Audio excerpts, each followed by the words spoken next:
بسم اللہ الرحمن الرحیم۔ شروع اللہ کا نام لے کر جو بڑا مہربان نہایت رحم والا ہے۔ یہ ایک سورہ ہے جس کو ہم نے نازل کیا اور اس کے احکام کو فرض کر دیا اور اس میں صاف صاف آیتیں نازل کی تاکہ تم یاد رکھو۔ بدکاری کرنے والی عورت اور بدکاری کرنے والا مرد جب ان کی بدکاری ثابت ہو جائے تو دونوں میں سے ہر ایک کو 100 درے مارو، اور اگر تم اللہ اور روز آخر پر ایمان رکھتے ہو تو اللہ کے قانون کو نافذ کرنے میں تمہیں ان پر ہرگز ترس نہ آئے، اور چاہیے کہ ان کی سزا کے وقت مسلمانوں کی ایک جماعت بھی موجود ہو۔ بدکار مرد تو بدکار یا مشرک عورت کے سوا کسی سے نکاح نہیں کرتا، اور بدکار عورت کو بھی بدکار یا مشرک مرد کے سوا اور کوئی نکاح میں نہیں لاتا، اور یہ یعنی بدکار عورت سے نکاح کرنا مومنوں پر حرام ہے۔ اور جو لوگ پرہیزگار عورتوں کو بدکاری کا عیب لگائیں اور اس پر 4 گواہ نہ لائیں تو ان کو 80 درے مارو، اور کبھی ان کی شہادت قبول نہ کرو، اور یہی بد کردار ہیں۔ ہاں، جو اس کے بعد توبہ کر لیں اور اپنی حالت سنوار لیں تو اللہ بھی بخشنے والا ہے، مہربان ہے۔ اور جو لوگ اپنی بیویوں پر بدکاری کی تہمت لگائیں اور خود ان کے سوا اور گواہ نہ ہوں تو ہر ایک کی شہادت یہ ہے کہ پہلے تو 4 بار اللہ کی قسم کھائے کہ بے شک وہ سچا ہے، اور 5ویں بار یہ کہے کہ اگر وہ جھوٹا ہو تو اس پر اللہ کی لعنت۔ اور عورت سے سزا کو یہ بات ٹال سکتی ہے کہ وہ پہلے 4 بار اللہ کی قسم کھائے کہ بے شک یہ جھوٹا ہے، اور 5ویں دفعہ یوں کہے کہ اگر یہ سچا ہو تو مجھ پر اللہ کا غضب نازل ہو۔ اور اگر تم پر اللہ کا فضل اور اس کی مہربانی نہ ہوتی تو بہت سی خرابیاں پیدا ہو جاتی۔ اور یہ کہ اللہ توبہ قبول کرنے والا ہے، حکیم ہے۔ جن لوگوں نے یہ بہتان باندھا ہے وہ تمہیں میں سے ایک جماعت ہے، اس کو اپنے حق میں برا نہ سمجھنا، بلکہ وہ تمہارے لیے اچھا ہے۔ ان میں سے جس شخص نے گناہ کا جتنا حصہ لیا اس کے لیے اتنا وبال ہے، اور جس نے ان میں سے اس بہتان کا بڑا بوجھ اٹھایا ہے اس کو بڑا عذاب ہوگا۔ جب تم نے وہ بات سنی تھی تو مومن مردوں اور عورتوں نے کیوں اپنے دلوں میں نیک گمان نہ کیا، اور کیوں نہ کہہ دیا کہ یہ کھلم کھلا بہتان ہے؟ یہ بہتان لگانے والے اپنی بات کی تصدیق کے لیے 4 گواہ کیوں نہ لائے؟ تو جب یہ گواہ نہیں لا سکے تو اللہ کے نزدیک یہی جھوٹے ہیں۔ اور اگر دنیا اور آخرت میں تم پر اللہ کا فضل اور اس کی رحمت نہ ہوتی تو جس شغل میں تم منہمک تھے اس کی وجہ سے تم پر بڑا سخت عذاب نازل ہوتا، جب تم اپنی زبانوں سے اس کا ایک دوسرے سے ذکر کرتے تھے اور اپنے منہ سے ایسی بات کہتے تھے جس کا تم کو کچھ بھی علم نہ تھا، اور تم اسے ایک ہلکی بات سمجھتے تھے، حالانکہ اللہ کے نزدیک وہ بڑی بھاری بات تھی۔ اور جب تم نے اسے سنا تھا تو کیوں نہ کہہ دیا کہ ہمیں شایع نہیں کہ ایسی بات زبان پر لائیں؟ پروردگار تو پاک ہے، یہ تو بہت بڑا بہتان ہے۔ اللہ تمہیں نصیحت کرتا ہے کہ اگر مومن ہو تو پھر کبھی ایسا کام نہ کرنا، اور اللہ تمہارے سمجھانے کے لیے اپنی آیتیں کھول کھول کر بیان فرماتا ہے، اور اللہ جاننے والا ہے، حکمت والا ہے۔ جو لوگ اس بات کو پسند کرتے ہیں کہ مومنوں میں بے حیائی یعنی تہمت بدکاری کی خبر پھیلے، ان کو دنیا اور آخرت میں دکھ دینے والا عذاب ہوگا، اور اللہ جانتا ہے اور تم نہیں جانتے۔ اور اگر تم پر اللہ کا فضل اور اس کی رحمت نہ ہوتی تو کیا کچھ نہ ہوتا، مگر وہ کریم ہے، اور یہ کہ اللہ نہایت مہربان ہے، رحیم ہے۔ مومنوں، شیطان کے قدموں پر نہ چلنا، اور جو شخص شیطان کے قدموں پر چلے گا تو شیطان تو بے حیائی کی باتیں اور برے کام ہی بتائے گا۔ اور اگر تم پر اللہ کا فضل اور اس کی مہربانی نہ ہوتی تو ایک شخص بھی تم میں پاک نہ ہو سکتا،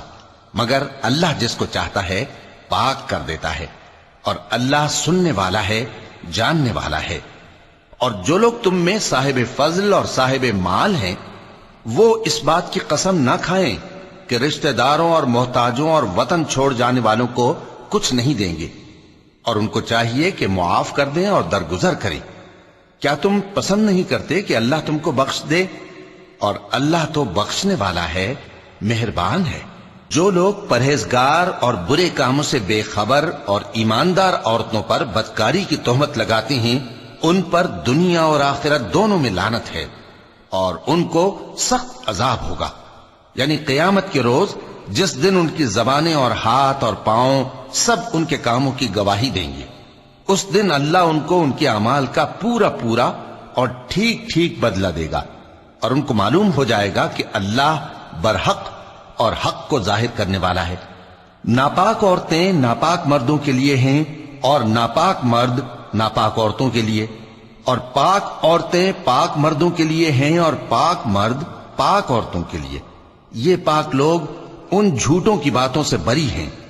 اور ان کے لیے بخشش اور نیک روزی ہے۔ مومنوں، اپنے گھروں کے سوا دوسرے لوگوں کے گھروں میں گھر والوں سے اجازت لیے اور ان کو سلام کیے بغیر داخل نہ ہوا کرو، یہ تمہارے حق میں بہتر ہے، اور ہم یہ نصیحت اس لیے کرتے ہیں کہ شاید تم یاد رکھو۔ پھر اگر تم گھر میں کسی کو موجود نہ پاؤ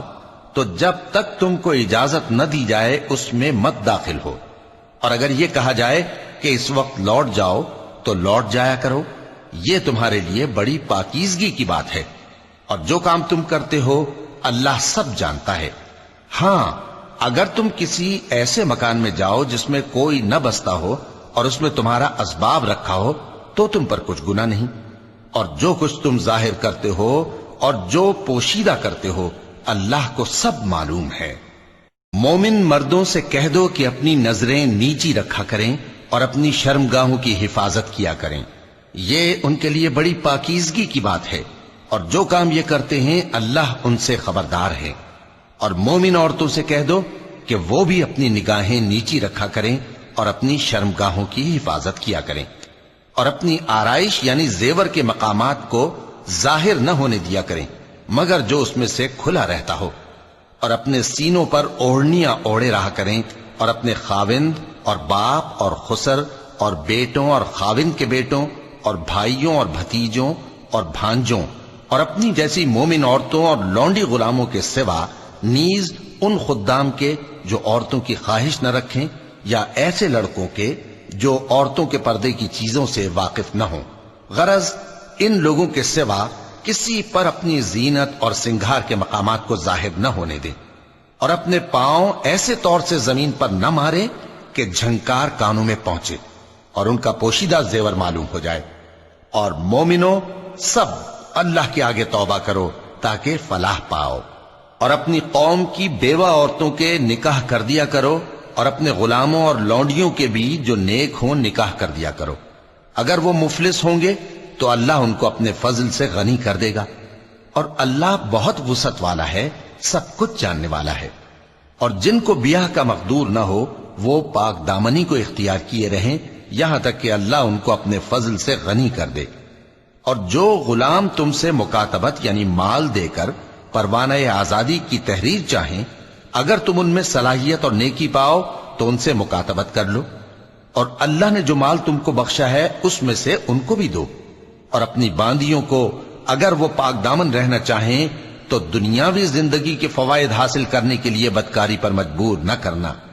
اور جو ان کو مجبور کرے گا تو ان بیچاریوں کے مجبور کیے جانے کے بعد اللہ بخشنے والا ہے، مہربان ہے۔ اور ہم نے تمہاری طرف روشن آیتیں نازل کی ہیں، اور جو لوگ تم سے پہلے گزر چکے ہیں ان کی خبریں اور پرہیزگاروں کے لیے نصیحت۔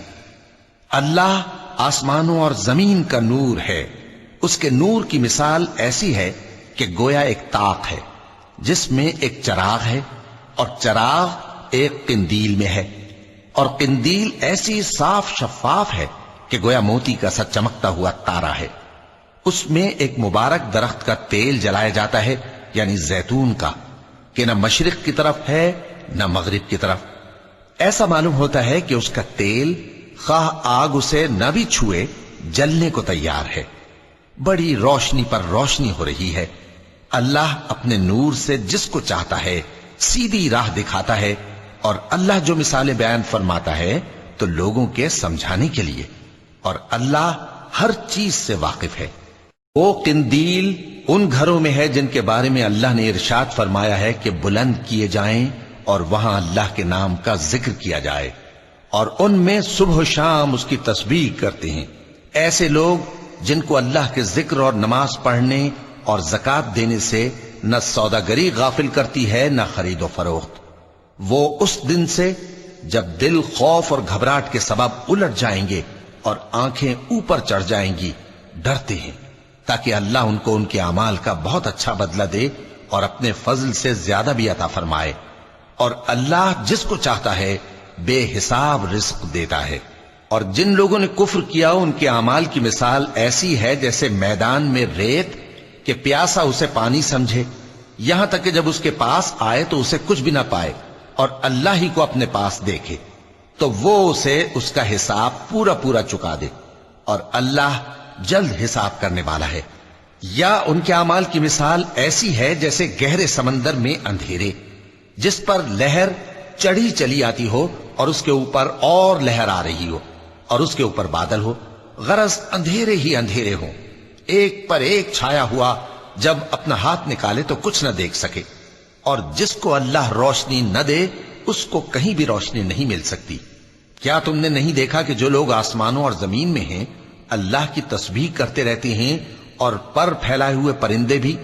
اور سب اپنی نماز اور تسبیح کے طریقے سے واقف ہیں، اور جو کچھ وہ کرتے ہیں سب اللہ کو معلوم ہے، اور آسمان اور زمین کی بادشاہی اللہ ہی کے لیے ہے اور اللہ ہی کی طرف لوٹ کر جانا ہے۔ کیا تم نے نہیں دیکھا کہ اللہ ہی بادلوں کو چلاتا ہے، پھر ان کو آپس میں ملا دیتا ہے، پھر ان کو تہ بتہ کر دیتا ہے،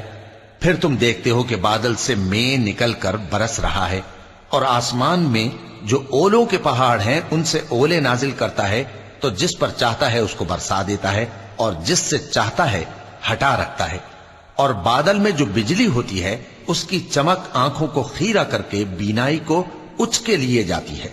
اللہ ہی رات اور دن کو بدلتا رہتا ہے،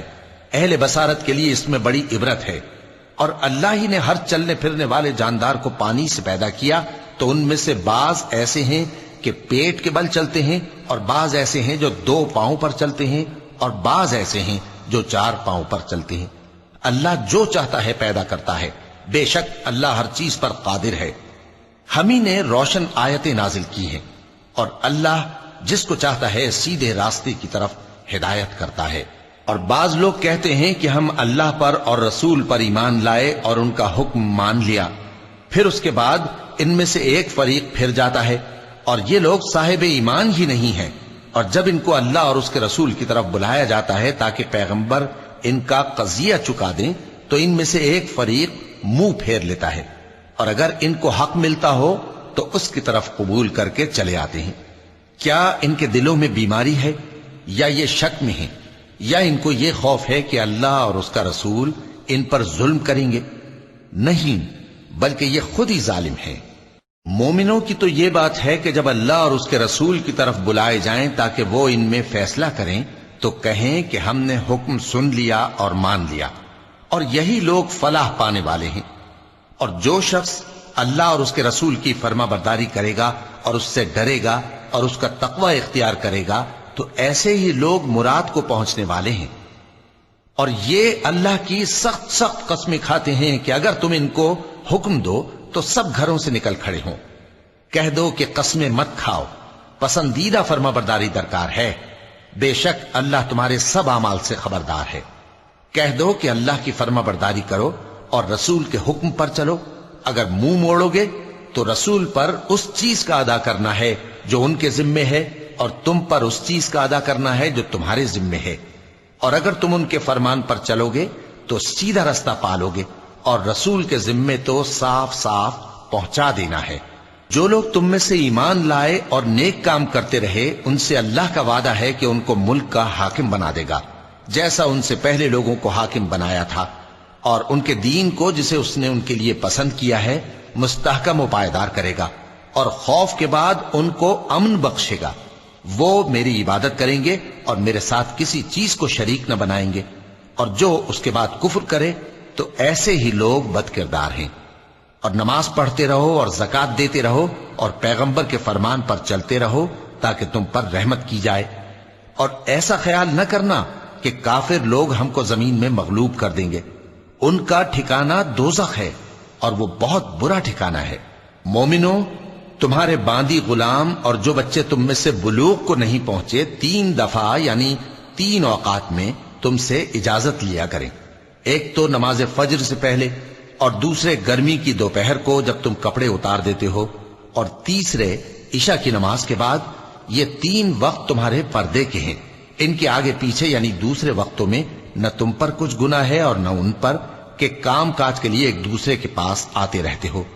اس طرح اللہ اپنی آیتیں کھول کھول کر بیان فرماتا ہے، اور اللہ بڑا علم والا ہے، بڑا حکمت والا ہے۔ اور جب تمہارے لڑکے بالغ ہو جائیں تو ان کو بھی اسی طرح اجازت لینی چاہیے جس طرح ان سے اگلے یعنی بڑے آدمی اجازت حاصل کرتے رہے ہیں۔ اس طرح اللہ تم سے اپنی آیتیں کھول کھول کر بیان فرماتا ہے، اور اللہ جاننے والا ہے، حکمت والا ہے۔ اور بڑی عمر کی عورتیں جن کو نکاح کی توقع نہیں رہی اور وہ زائد کپڑے اتار کر سر ننگا کر لیا کریں تو ان پر کچھ گناہ نہیں، بشرطے کہ اپنی زینت کی چیزیں نہ ظاہر کریں، اور اگر اس سے بھی بچیں تو یہ ان کے حق میں بہتر ہے، اور اللہ سنتا ہے، جانتا ہے۔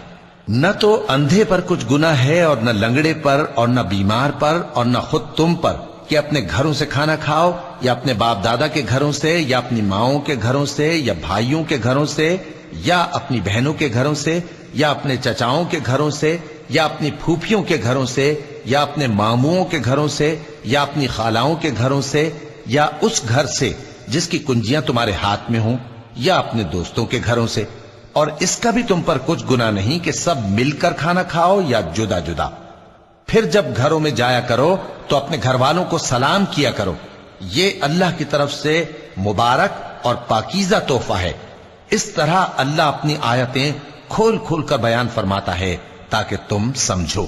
مومن تو وہ ہیں جو اللہ پر اور اس کے رسول پر ایمان لائے، اور جب کبھی ایسے کام کے لیے جو جمع ہو کر کرنے کا ہو پیغمبر کے پاس جمع ہوں تو ان سے اجازت لیے بغیر چلے نہیں جاتے۔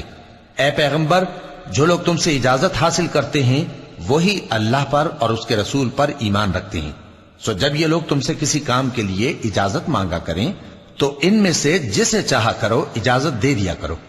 اور ان کے لیے اللہ سے بخشش مانگا کرو، کچھ شک نہیں کہ اللہ بخشنے والا ہے، مہربان ہے۔ مومنو، پیغمبر کے پکارنے کو ایسا خیال نہ کرنا جیسا تم آپس میں ایک دوسرے کو پکارتے ہو۔ بے شک اللہ کو وہ لوگ معلوم ہیں جو تم میں سے آنکھ بچا کر کھسک جاتے ہیں۔ تو جو لوگ ان کے حکم کی مخالفت کرتے ہیں ان کو ڈرنا چاہیے کہ ایسا نہ ہو کہ ان پر کوئی آفت پڑ جائے یا تکلیف دینے والا عذاب نازل ہو۔ دیکھو، جو کچھ آسمانوں اور زمین میں ہے سب اللہ ہی کا ہے۔ جس طریق پر تم ہو وہ اسے جانتا ہے، اور جس روز لوگ اس کی طرف لوٹائے جائیں گے تو جو عمل وہ کرتے رہے وہ ان کو بتا دے گا، اور اللہ ہر چیز سے واقف ہے۔ صدق اللہ العظیم۔